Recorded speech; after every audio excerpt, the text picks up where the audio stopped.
성경은 나이든 분에 대해서 무엇이라고 말할까요? 그것이 오늘 성경의 주제이기도 합니다. 모세는 40세까지 이집트 왕제로 살았습니다. 그리고 40년을 미디안 광야의 목자로 살았죠. 자신의 양이 없어서 40년 동안 양을 쳤는데도 여전히 장인의 그 권한을 벗어나지 못하고 남의 양떼를 치는 초라한 삶을, 성공적이지 못한 삶을 그는 살고 있었습니다. 근데 80세가 되던 그가 호렙산에 그날도 양을 치러 갔을 때 거기 가시덤불 안에 불이 붙었는데 그때 거기서 하나님의 음성이 들립니다. 모세야 모세야, 네 발에서 신을 벗어라. 네가 서 있는 그 땅은 거룩한 땅이다 라고 하나님의 소위 부르심을 받는 장면입니다. 80세 때까지 모세는 꺼진 불과 같은 사람이었지만 그러나 하나님의 소명을 받은 그 80세 이후에 그는 불꽃같이 타오르는 인생이 되었습니다. 많은 분들이 은퇴를 하게 되면은 꺼진 불이 된다고 합니다.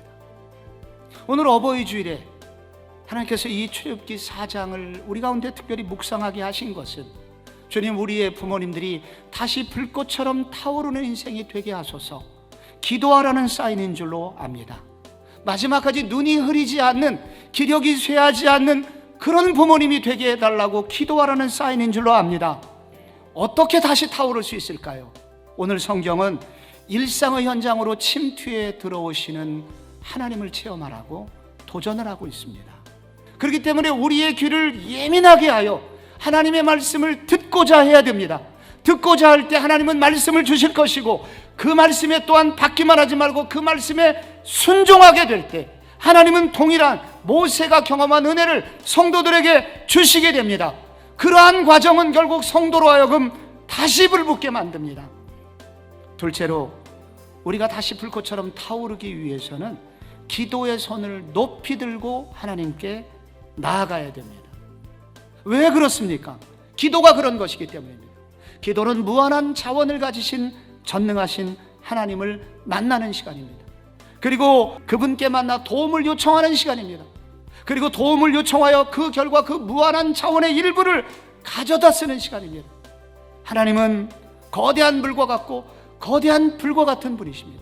그래서 그분께 나가서 도움을 요청할 때 목마른 자들에게는 생수를 허락해 주시고 그리고 힘이 빠진 자들에게는 불같은 에너지를 주셔서 다시 일으켜 주시는 은혜를 베푸시는 하나님이시기 때문입니다. 그러므로 불이 꺼진 성도들은 다시 기도의 자리로 나아가야 합니다. 그 아버지는 반드시 내 기도를 듣고 계시고 내 울음소리를 듣고 계실 것이다. 하나님은 반드시 나를 회복시켜 주실 것이다. 이 도전 앞에 순종하시는 성도님들이 되시기를 바랍니다. 마지막으로 다시 불꽃처럼 타오르기 위해서 성령님을 초청하라고, 성령님을 동역자로 모셔드리라고 도전을 하고 있습니다. 이 부분에 대해서 예수님이 십자가 지시기 전에 제자들에게 약속하신 말씀이 있습니다. 요한복음 16장 24절에 지금까지는 너희가 내 이름으로 아무것도 구하지 아니하였으나 구하라 그리하면 받으리니 너희 기쁨이 충만하리라. 그동안 아무것도 안 구했다는 것은 성령에 관해서입니다. 너희들이 그동안 성령에 대해서 몰라서 성령을 구하지 않았지만은 이제부터 너희가 성령을 구하게 되면 너희 기쁨이 충만하다. 이 기쁨은 꺼지지 않는 기쁨을 말합니다. 사라지지 않는 기쁨을 말합니다. 영원한 기쁨을 말합니다. 이 성령께서 이런 것을 약속해 주신다고 하는 것입니다. 떠나지 않는 성령님이 우리에게 오실 것입니다. 이 성령님을 구하고 이 성령님을 간구하고 이 성령님을 동역자로 초청하게 될 때 꺼지지 않는 기쁨과 간격을 가지고 불꽃같이 살 수 있게 될 것이니 성령을 구하시기를 바랍니다. 우리 다시 모두 불꽃처럼 타오르시는 그런 5월이 되시기를 축복합니다.